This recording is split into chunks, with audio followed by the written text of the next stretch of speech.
Assalamualaikum, balik lagi bareng saya Yulianto. Di video kali ini kita akan sedikit membahas tentang strategi iklan di Meta Ads yang banyak orang lupain. Banyak orang mikir kalau jalanin iklan itu gampang banget, just run ads, get profit instantly gitu kan.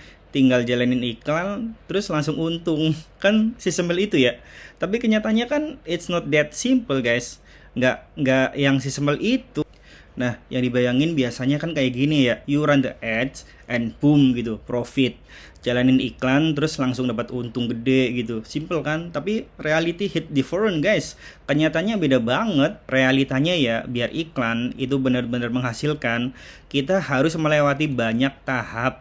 Mulai dari thinking strategi misalnya, mikir strategi, terus riset pasar dan produk, kompetitor, analisis, nyusun funnel misalnya, setup metapixel atau tag manager, creating targeting dan look-alike audience, A/B testing misalnya, bikin copywriting yang nyantol, dan terakhir yaitu daily monitoring. Jadi kalian jangan bosen sama monitoring iklan kalian kalau nggak mau boncos. Jadi kalau kalian ngerasa udah coba jalanin iklan, tapi hasilnya nggak sesuai ekspektasi gitu, don't worry, tenang, kamu nggak sendiri kok. Memang butuh strategi dan proses. Kalau pengen lebih cepat dan terarah ya, kamu bisa manfaatin jasa profesional biar omset toko online atau penjualan kamu itu meningkat. Kerja lebih cerdas, bukan lebih keras gitu kan. Yang biasanya saya lakuin sebelum bikin iklan, sebelum klien meminta saya untuk iklan, itu saya bakalan mikir strategi. Sebelum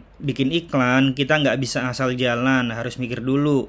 Mau kejar awareness, leads, atau direct sales. Brand awareness, calon pelanggan, atau penjualan langsung. Karena beda tujuan ya, beda juga cara main iklannya. Terus yang kedua ialah riset pasar dan produk. Kalau produknya ternyata nggak dibutuhin pasar, sebagus apapun iklannya, nggak akan laku gitu. Makanya penting riset, siapa targetnya, apa yang mereka butuhin, dan apakah produk kita jawab masalah mereka? Atau jangan-jangan sebaliknya, malah bikin berisik doang. Kemudian saya akan melakukan analisa kompetitor dengan produk yang sama dan kompetitor yang berbeda. Kita harus lihat gimana pesaing main, dari harga, dari promosi, sampai gaya iklan mereka. Kita harus mikirin tentang itu, not to copy but to find the gap. Bukan buat nyontek gitu, tapi buat tahu celah yang bisa kita isi. Misalnya si proyek si A itu celahnya di sini gitu misalnya. Ya udah gitu yang kita isi, bukan untuk copy tujuannya. Terus selanjutnya saya bakal nyusun funnel. Iklan itu perjalanan. Orang jarang banget lihat iklan sekali langsung beli itu. Biasanya kayak gitu ya. Tapi ada aja sih yang begitu lihat iklan langsung beli. That's why we need a funnel. Itulah kenapa kita perlu funnel gitu, dari kena iklan dulu nih, terus tertarik sampai akhirnya beli. Ya itu kan alur dari step by step kan, dari kenal dulu nih, terus tertarik sampai akhirnya beli, step by step, nggak langsung. Menurut saya sih gitu. Selanjutnya saya bakal setting metapixel atau tag manager. Ini sih sering banget orang-orang lakuin ya, mungkin gak bakalan lupa. Kalau lupa sih kebangetan. Kalau ini kayak kita itu CCTV for your website, CCTV di website kamu. Pixel ngasih data, siapa yang ngeklik, siapa isi keranjang, siapa cuma lihat-lihat doang. Dari situ kan kita bisa retarget people who already, retarget orang yang udah kepancing sama iklan kita. Yang selanjutnya itu nggak semua orang kan di dunia ini calon pembeli ya. Ya makanya kita harus bikin targeting dan look alike audience.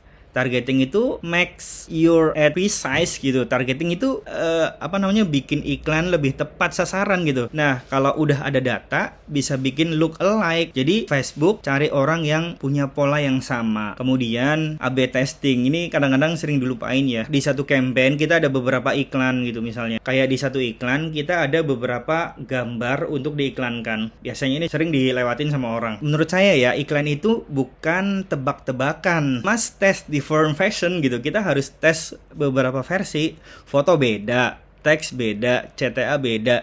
Dari situ ketahuan mana yang lebih efektif. Kemudian saya bakal bikin copywriting yang sekiranya nyantol. Kan sekarang udah zamannya ChatGPT ya, tinggal minta bantuan aja ke dia. Iklan bagus tanpa kata-kata yang ngena ya percuma. Copywriting is the hook. Copywriting itu kailnya pancing, harus bikin orang berhenti scroll, terus penasaran, terus klik. Jadi bukan cuman jualan, Tapi storytelling selanjutnya ialah monitor iklan setiap hari.